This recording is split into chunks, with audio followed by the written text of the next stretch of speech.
കുട്ടികൾക്കും മുതിർന്നവർക്കും എല്ലാം പല്ലുകൾക്കും എല്ലുകൾക്കും എല്ലാം വലിയ ദോഷമാണ് സംഭവിക്കുന്നത്.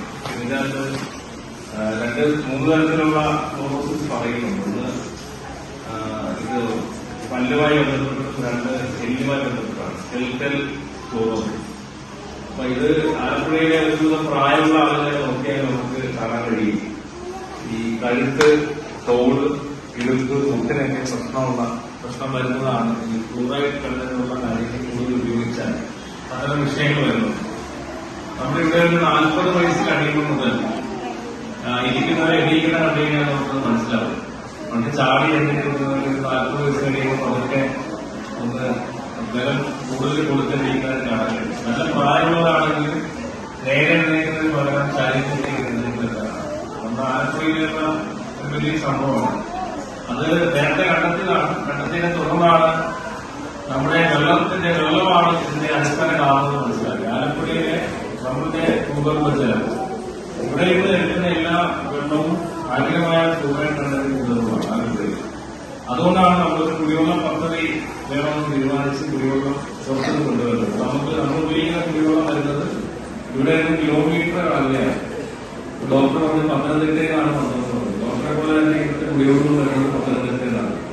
പത്തനംതിട്ടയിലെ സൈക്കിൾ മുക്ക് എന്ന് പറയുന്ന ഒരു സ്ഥലത്ത്, കടപ്പുറയിലെ സൈക്കിൾ മുക്ക് എന്നുള്ള സ്ഥലത്ത് നിന്ന് പെരിയാറിലെ വെള്ളം, ആ വെള്ളം അതൊന്ന് എടുത്ത് നമ്മളുടെ കരുവാടിയിലുള്ള ഡീറ്റെയിൽസ് നമ്മുടെ ചേർന്നിട്ടുള്ള ഡോക്ടർ പറഞ്ഞു തരും. അത് വെള്ളത്തിൽ തന്നെ ഫ്ലൂറൈഡ് കണ്ടുപിടിക്കാനുള്ള അവസരങ്ങളുണ്ട്. അത് നമ്മുടെ ശരീരത്തിൽ ആവശ്യത്തിൽ കൂടുതലായിട്ടാണോ നമ്മൾ ഉപയോഗിക്കുന്ന വെള്ളത്തിൽ നിന്ന് കിട്ടുന്നത് എന്നൊക്കെയുള്ള കാര്യങ്ങളുണ്ട്. അതൊക്കെ നമ്മുടെ ഡോക്ടർ അതുപോലെ ക്ലാസ്സിൽ ഡീറ്റെയിലായിട്ട് പറഞ്ഞു തരും. എനിക്ക് പറയാനുള്ളത് ഇത്രയേ ഉള്ളൂ. എന്താണ്, കുടിക്കാനും പാകം ചെയ്യാനും ഉപയോഗിക്കുന്ന വെള്ളം, ആ വെള്ളം മാക്സിമം നമ്മുടെ ബോർവെൽ ഉപയോഗിക്കാനേ പാടില്ല. നമ്മുടെ ആറോ വാട്ടറിലുള്ള വെള്ളം തന്നെ ഉപയോഗിക്കാനായിട്ട് ശ്രമിക്കുക. നമ്മൾ ആദ്യം കാണുന്നത് കുട്ടികളുടെ ഈ ഒരു പ്രായത്തിലാണ് ഇവരുടെ പല്ലിന്റെ കവചങ്ങളൊക്കെ വളർന്നു വരുന്നത്. ആ പ്രായത്തിൽ ഒരുപാട് ഫ്ലൂറൈഡുകൾ ശരീരത്തിൽ കൂടുമ്പോഴാണ് കുട്ടികൾക്ക് ഇത് മെയിനായിട്ട് ഫസ്റ്റ് അപ്പിയർ ചെയ്യുന്നത് പല്ലിനാണ്. അങ്ങനെയാണ് പല്ല് കണ്ടുപിടിക്കുന്നത്. കാണാമല്ലോ നമുക്ക്. പക്ഷേ പല്ലിന് മാത്രമല്ല, ഇതിന് മറ്റ് അകത്തോട്ടും ഈ ഡിപ്പോസിഷൻ ഉണ്ടാകാനുള്ള സാധ്യതയുണ്ട്. പക്ഷെ അങ്ങനെ വന്നു കഴിഞ്ഞാൽ കുറച്ചുകൂടെ വേറെ ഡെന്റൽ ഫ്ലൂറോസിസിനെ കുറിച്ച് പറയാനില്ല. നമ്മുടെ ശരീരത്തിൽ ഒരു പരിമിത ലെവലിനേക്കാളും കൂടുതൽ ഫ്ലൂറൈഡ് ലെവൽസ് എൻ്റർ ചെയ്യുമ്പോഴാണ് നമുക്ക് ഫ്ലൂറോസിസ് എന്നുള്ള രോഗാവസ്ഥപ്പെടുന്നത്. ഫ്ലൂറോസിസ് പലതുകൊണ്ട് അത് പല്ലിനെ ബാധിക്കുന്നതിനെയാണ് ഡെന്റൽ ഫ്ലൂറോസിസ് എന്ന് പറയുന്നത്. ഡെന്റൽ ഫ്ലൂറോസിസ് പൊതുവെ കാണപ്പെടുന്നത് കുട്ടികളിലാണ്. നമ്മൾ ഗർഭിണികൾ തൊട്ട് ഒരു 12 വയസ്സ് വരെയുള്ള കുട്ടികളുടെ കുടിവെള്ളം നമ്മൾ അകത്തോട്ട് പാചകം ചെയ്ത ഭക്ഷണത്തിന്റെയും വെള്ളത്തിലും ഫ്ലൂറൈഡ് ലെവൽസ് കൂടുതൽ വരുമ്പോഴാണ് ഫ്ലൂറോസിസ് ഉണ്ടാവുന്നത്.